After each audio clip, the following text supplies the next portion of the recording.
जय श्री पवन पुत्र हनुमान की भक्तों। जब पैसों की बहुत कमी हो, जब घर में धन नहीं टिक पा रहा हो, तभी इस मंत्र का एक बार मात्र श्रवण कर लेना। जब आप घर में खाली बैठे हों और आपके पास पैसा एक भी ना हो, रुपया कहीं से नहीं आ रहा है, धन की बहुत ज्यादा कर्जा होते चले जा रहा है और अभी आपका वर्षों का सपना पूरा नहीं हो पा रहा है और आपका जो भी आपकी मनोकामना, जो इच्छा वह पूर्ति नहीं हो पा रही है, तो आज यह बालाजी का मंत्र को एक बार सुन लेना। एक बार सुनते ही कल रातों रात आपके घर में करोड़पति बरसेगा। 3:45 पर इतना पैसा आएगा कि आपने कभी सोचा नहीं होगा। मैं आज आपको आखिरी बात बता रहा हूँ, यह आपके लिए आज आखिरी रात है। एक बार बस इस मंत्र को ध्यान और श्रद्धा पूरा लास्ट तक सुन लेना, क्योंकि यह मंत्र इतना चमत्कार है। ये आपकी जैसे ही आपकी मन भावना बदलेगी, उसी समय आपकी सारी इच्छा पूरी हो जाएगी। जैसे ही आप इस मंत्र का ध्यान और श्रद्धा पूर्वक सुनते हैं, आपका मन में भाव जागेगा, उसी समय आपकी सारी मनोकामना और धन दौलत सब आपको मिल जाएगा। ओम राम ह्रीं राम रोम मंगलमय हनुमन्ते नमः। ओम राम ह्रीं राम रोम मंगलमय हनुमन्ते नमः। ओम राम ह्रीं राम रोम मंगलमय हनुमन्ते नमः। ओम राम ह्रीं राम रोम मंगलमय हनुमन्ते नमः। ओम राम ह्रीं राम रोम मंगलमय हनुमन्ते नमः। ओम राम ह्रीं राम रोम मंगलमय हनुमन्ते नमः। ओम राम ह्रीं राम रोम मंगलमय हनुमन्ते नमः।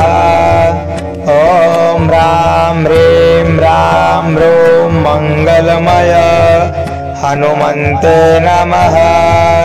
ओम राम ह्रीं राम रोम मंगलमय हनुमन्ते नमः।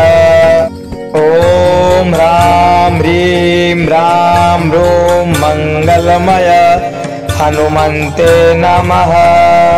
ओम राम ह्रीं राम रोम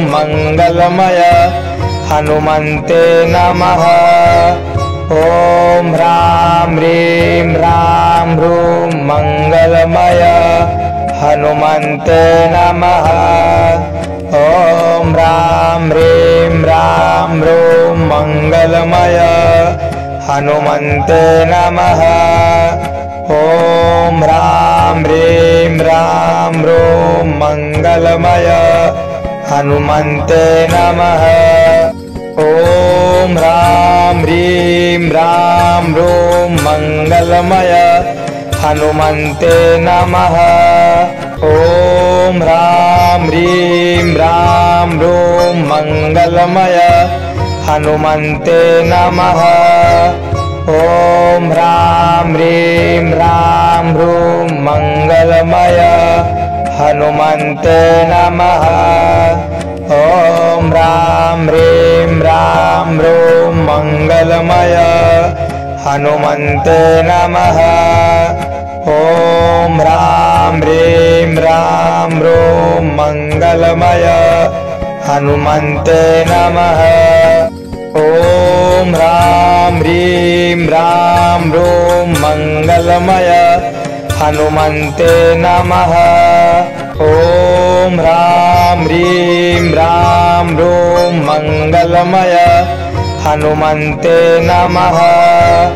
ओम राम ह्रीं राम रोम मंगलमय हनुमन्ते नमः। ओम राम ह्रीं राम रोम मंगलमय हनुमन्ते नमः। ओम राम ह्रीं राम रोम मंगलमय हनुमन्ते नमः।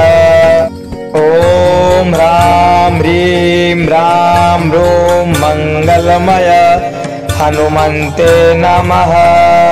ओम राम ह्रीं राम रोम मंगलमय हनुमन्ते नमः।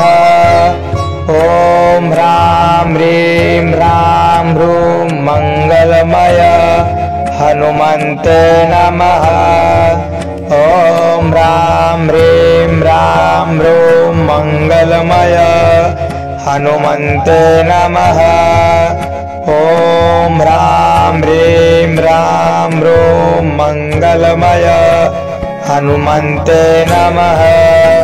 ॐ ह्रां ह्रीं ह्रां ह्रूं मंगलमय हनुमन्ते नमः। ॐ ह्रां ह्रीं ह्रां ह्रूं मंगलमय हनुमन्ते नमः। ॐ ह्रां ह्रीं ह्रां ह्रूं मंगलमय हनुमन्ते नमः। ॐ ह्रां ह्रीं ह्रां ह्रूं मंगलमय हनुमन्ते नमः। ॐ ह्रां ह्रीं ह्रां ह्रूं मंगलमय हनुमन्ते नमः। ॐ ह्रां ह्रीं ह्रां ह्रूं मंगलमय हनुमन्ते नमः। ॐ ह्रां ह्रीं ह्रां ह्रूं मंगलमय हनुमन्ते नमः। ॐ ह्रां ह्रीं ह्रां ह्रूं मंगलमय हनुमन्ते नमः। ॐ ह्रां ह्रीं ह्रां ह्रूं मंगलमय हनुमन्ते नमः। ॐ ह्रां ह्रीं ह्रां ह्रूं मंगलमय हनुमन्ते नमः। ॐ ह्रां ह्रीं ह्रां ह्रूं मंगलमय हनुमन्ते नमः। ॐ ह्रां ह्रीं ह्रां ह्रूं मंगलमय हनुमन्ते नमः। ॐ ह्रां ह्रीं ह्रां ह्रूं मंगलमय हनुमन्ते नमः। ॐ ह्रां ह्रीं ह्रां ह्रूं मंगलमय हनुमन्ते नमः। ॐ ह्रां ह्रीं ह्रां ह्रूं मंगलमय हनुमन्ते नमः। ॐ ह्रां ह्रीं ह्रां ह्रूं मंगलमय हनुमन्ते नमः। ॐ ह्रां ह्रीं ह्रां ह्रूं मंगलमय हनुमन्ते नमः। ॐ ह्रां ह्रीं ह्रां ह्रूं मंगलमय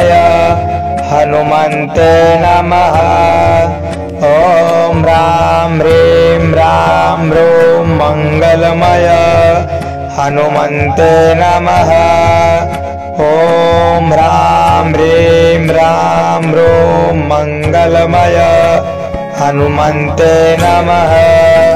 ॐ ह्रां ह्रीं ह्रां ह्रूं मंगलमय हनुमन्ते नमः।